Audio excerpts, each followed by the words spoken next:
YouTube channel पर आप सभी का स्वागत है। आज का जो लेक्चर है हमारा वो है स्पीच डेवलपमेंट। ये टॉपिक हमने लास्ट वीडियो में प्रारंभ किया था और इसी को आज हम कंटिन्यू करेंगे। पिछले वीडियो में हमने भाषा क्या है या वाणी क्या है इसके अर्थ को समझा था। साथ ही मनुष्य के जीवन में या एक बालक के जीवन में भाषा का क्या महत्व है इसको भी हमने जो है वो इस पर चर्चा की थी। आज हम बात करेंगे भाषा विकास की जो अवस्थाएं हैं उनके बारे में। तो हम देखते हैं कि बालकों में भाषा विकास जो है वो अनायास या एकाएक ही नहीं होता है, बल्कि जो है वो यह एक दीर्घकालिक एवं जटिल जो है वो प्रक्रिया है जो शिशु जन्म के प्रथम बार जब वो रोता है तब से ही प्रारंभ हो जाती है और जीवन पर्यंत जो है वो चलती रहती है। आजीवन जो है व्यक्ति भाषा से संबंधित चीज़ों को सीखता रहता है और उसके माध्यम से उसके व्यक्तित्व का विकास जो है वो होता है। भाषा विकास की कई अवस्थाएं होती हैं जिन्हें जानना या इनको समझना जो है वो बहुत ज़रूरी है। तो भाषा विकास की कुछ अवस्थाएं जो हैं वो बोलने से पूर्व की अभिव्यक्तियों से संबंधित होती हैं। तात्पर्य है कि जब बच्चा बोलना अच्छे प्रकार से सीखता है उससे पूर्व भी वो भाषा विकास से संबंधित जो है वो कुछ अभिव्यक्तियाँ करता है और कुछ वास्तविक भाषा विकास से संबंधित जो है वो बाद में जो जब बच्चे का भाषा विकास या जब वो बोलना शुरू कर देता है। तो इस प्रकार हम देखते हैं कि भाषा विकास की जो विभिन्न अवस्थाएं हैं उनको दो भागों में जो है वो एक तरह से हम कहें कि बांटा गया है और उनको भी जो है वो पूर्व उप अवस्थाओं में जो है वो उसको बांटा गया है। तो आज के जो लेक्चर है उसमें हम वास्तविक भाषा के पूर्व की जो अभिव्यक्तियां हैं जिन्हें pre speech forms of communication, इसके बारे में हम आज जो है वो इस लेक्चर में अध्ययन करेंगे। तो वास्तविक भाषा के पूर्व की जो अभिव्यक्तियां हैं इनको तीन भागों में देखा जाता है। एक तो क्राइंग या क्रंदन या जिसे हम रोना कहते हैं, दूसरा है जो अवस्था इसकी कूइंग और बबलाना, कूइंग एंड बैबलिंग जो होती है, और तीसरी जो अवस्था है वो है हाव भाव या गेस्चर्स। तो बच्चा बोलना शुरू करता है उससे, या हम कहें कि ये जो अवस्था है इसे बोलने की तैयारी भी कहा जाता है, प्रिपरेशन फॉर स्पीच। कि अब बच्चा जो है वो बोलना शुरू करेगा उससे पूर्व जो है वो इस प्रकार की अभिव्यक्तियाँ जो है वो उसमें होती हैं। तो सबसे पहले जो फर्स्ट स्टेज है उसकी बात हम करते हैं, क्रंदन या क्राइंग जो है। तो भाषा विकास का एक जो प्रारंभिक रूप है वो क्रंदन है।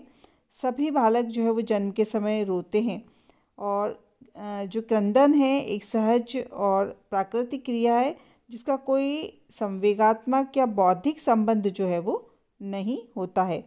जन्म के 2-3 सप्ताह बाद तक भी बालक किस कारण रोता है, क्यों रोता है, इसका पता नहीं चल पाता है और उसका रोना बिल्कुल ही निरर्थक, उद्देश्यहीन और अर्थहीन जो है वो होता है। वह जो है वो कई बार ऐसे ही जो है वो रोना प्रारंभ कर देता है और बिना रुके हुए कई कई मिनट तक जो है वो रोते रहता है।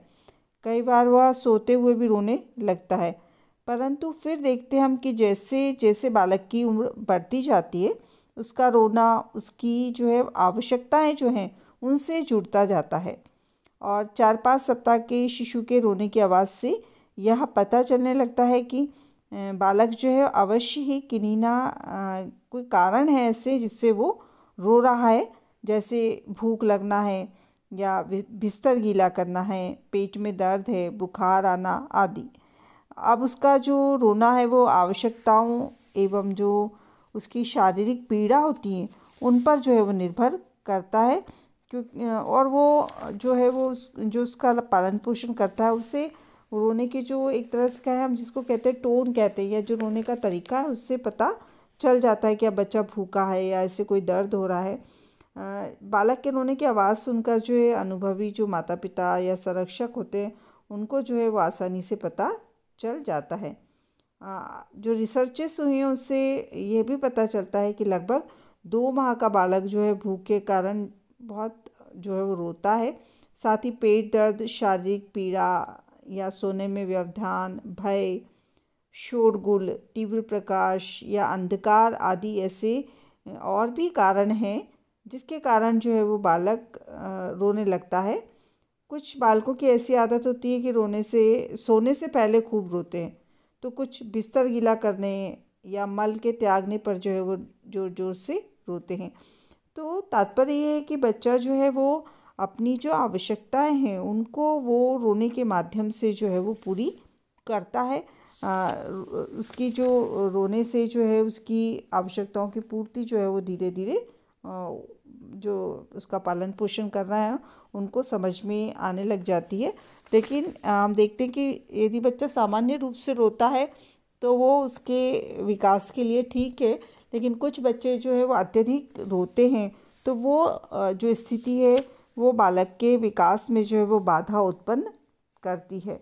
तो ये हमने फर्स्ट स्टेज की चर्चा की कि चूँकि भाषा विकास से पूर्व की अभिव्यक्ति इसलिए बोला है इसको, क्रंदन को, क्योंकि इसके माध्यम से ही बालक जो है वो अपनी आवश्यकता को दूसरों को जो है वो समझा पाता है, या उसका जो संरक्षक है या अभिभावक है उन तक वो अपनी आवश्यकताओं को जो है वो क्रंदन के माध्यम से पहुंचाता है। अब हम दूसरी जो अवस्था है या अभिव्यक्ति है उसकी चर्चा करते हैं। वो है कूइंग और बबलाना, कूइंग एंड बैबलिंग। जैसे जैसे हम देखते हैं कि बालक की उम्र बढ़ती जाती है और रोने की क्रिया को जो है वो कम करता है और उसके स्थान पर जो है वो अब अस्पष्ट जो ध्वनियाँ हैं, जो साउंड्स होते हैं ऐसे, वो निकालने लग जाता है। ये जो ध्वनियाँ होती हैं ये सीखी हुई नहीं होती, बल्कि जो है वो अपने आप ही बालक इनको निकालता है। इन ध्वनियों के माध्यम से बालक ना तो कुछ संप्रेषित करना चाहता है और ना ही वो दूसरों के ध्यान को अपनी ओर आकर्षित करने के लिए वो इस प्रकार से करता है, बल्कि ये ध्वनियाँ तो एक प्रकार की सहज एवं प्राकृतिक क्रिया है जो बच्चा जो है वो करता रहता है। मतलब ये वो जो ध्वनियाँ निकाल रहा है उसका तात्पर्य है नहीं कि वो कुछ संप्रेषित, कुछ कम्युनिकेट करना चाह रहा है, और ऐसा भी नहीं कि वो किसी को आकर्षित करने के लिए कर रहा है। वो सहज ही प्राकृतिक क्रिया के रूप में जो है वो कूइंग एंड बैबलिंग जो है वो होती है।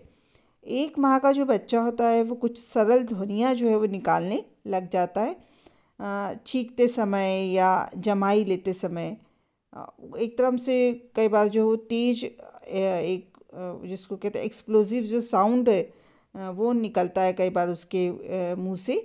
ये ध्वनियाँ जो है अर्थहीन होती हैं, परंतु इन ध्वनियों से बालक स्वयं को जो है वो एक तरह से उसको आनंद की अनुभूति जो है वो होती है। अतः बालक ऐसी ध्वनियों को बार बार निकालते हैं और आनंदित भी होते हैं। इन ध्वनि को ही कूइंग जो है वो कहा जाता है। मतलब एक अचानक जो है बच्चा एकदम से ध्वनियों को निकालता है तो वो कूइंग कहलाती है। कूइंग की जो अधिकांश ध्वनियाँ होती हैं वो निरर्थक होती है, परंतु जो है इनमें से कुछ ध्वनियाँ जो हैं वो आगे चलकर बबलाने में या बैबलिंग की जो प्रक्रिया है उसमें एवं शब्दों के निर्माण में जो है वो परिवर्तित हो जाती है, और कुछ ध्वनियाँ जो है उम्र बढ़ने के साथ स्वतः ही समाप्त हो जाती है। बालक जो होती है उसमें बैबलिंग की जो क्रिया है लगभग 2 माह से प्रारंभ हो जाती है तथा 1.5 वर्ष की अवस्था तक जो है वो चलती है। 8 माह के बालक में बबलाने की क्रिया जो है वो अपनी चरम सीमा पर होती है, और जैसे जैसे शिशु की उम्र बढ़ती जाती है उसका जो स्वर यंत्र है वो परिपक्व होता जाता है और उसकी जो अधिक जो है वो ध्वनियाँ स्पष्ट रूप से जो है वो ध्वनियों को निकालने लगता है।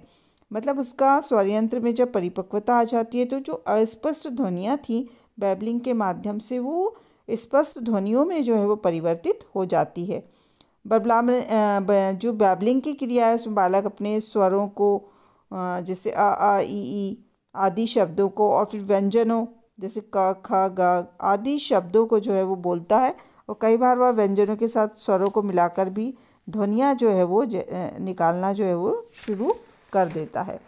अब हम तीसरी जो है इसमें हाव भाव या गेस्चर्स, उसकी बात करेंगे। बालक में जो उसका जो क्रंदन है, कूइंग अथवा बबलाने के माध्यम से जो है वो भाषा का विकास तो होता ही है, बल्कि वह भाषा विकास में हाव भाव का भी प्रदर्शन जो है वो करता है। हाव भाव से तात्पर्य है कि वह अपने विभिन्न शारीरिक अंगों के माध्यम से अपनी आवश्यकताओं की जो है पूर्ति करता है। वास्तविकता तो यह है कि बालक हाव भाव का प्रदर्शन जो है वो भाषा के पूरक के रूप में करता है। बालकों के लिए जो हाव भाव विचारों की अभिव्यक्ति का सबसे सरल, सुगम जो है वो और एक श्रेष्ठ जो है वो साधन है, जिसका उपयोग वो शब्दों के स्थान पर जो है वो करते हैं। बालक जब हाव भाव का प्रदर्शन करता है तो पैर पटक कर या हाथ पैर फैलाकर, उंगली दिखाकर या मुंह बनाकर या मुस्कुराकर, माता का आंचल जो है वो खींचकर आदि विभिन्न तरीके से जो है वो हाव भाव का प्रदर्शन करता है। जैसे भूख मिट जाने पर बालक जो है दूध के गिलास से अपना मुंह फेर लेता है। जैसे उसका पेट भर गया और हम उसे दूध है उसके पास हाथ में, तो देने की कितनी भी कोशिश करें, बालक जो है वो अपना मुंह फेर लेता है। इसी तरह से अपनी माता को देखकर जो है वो अपने दोनों हाथ फैलाता है तथा ना उठाने पर जो है वो नाराज़गी को भी प्रदर्शित करने के लिए हाथ पैर जो है वो पटकने लगता है। इसी प्रकार यदि बच्चा अपने प्रिय खिलौने से खेलना चाहता है तो वो अपनी माता को जो है उंगली पकड़कर खिलौने तक जो है वो ले जाता है। तो ये जो है हम देख रहे हैं कि बच्चा बोल नहीं रहा, लेकिन हाव भाव के माध्यम से वो जो है वो अपनी बात जो है वो अपने अभिभावक तक या संरक्षक तक जो है वो पहुंचा देता है। तो ऐसे बहुत सारे गेस्चर्स होते हैं इस अवस्था में, जो जैसे बच्चे उसकी भूख मिट जाती है तो मुंह से भोजन को जो है वो बाहर निकालने लगता है।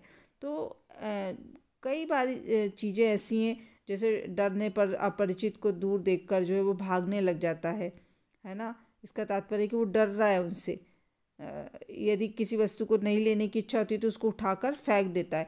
तो ये अपनी बात को जो है उससे संप्रेषित कर दिया कि बोल नहीं पा रहा है, लेकिन अपने गेस्चर्स के माध्यम से या हाव भाव के माध्यम से जो है वो अपनी बात को जो है उसने पहुंचा दी।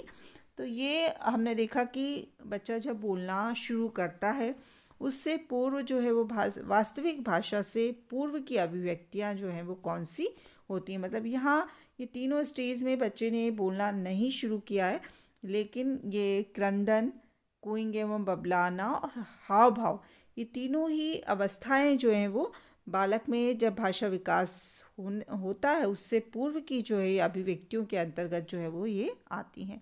तो आज के इस लेक्चर में हमने इन अभिव्यक्तियों की चर्चा की जो कि बालक में भाषा विकास से पूर्व की हैं।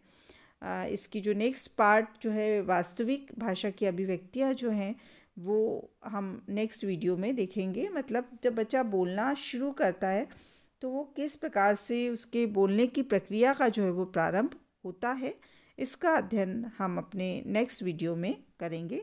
आज के लिए इतना ही। धन्यवाद।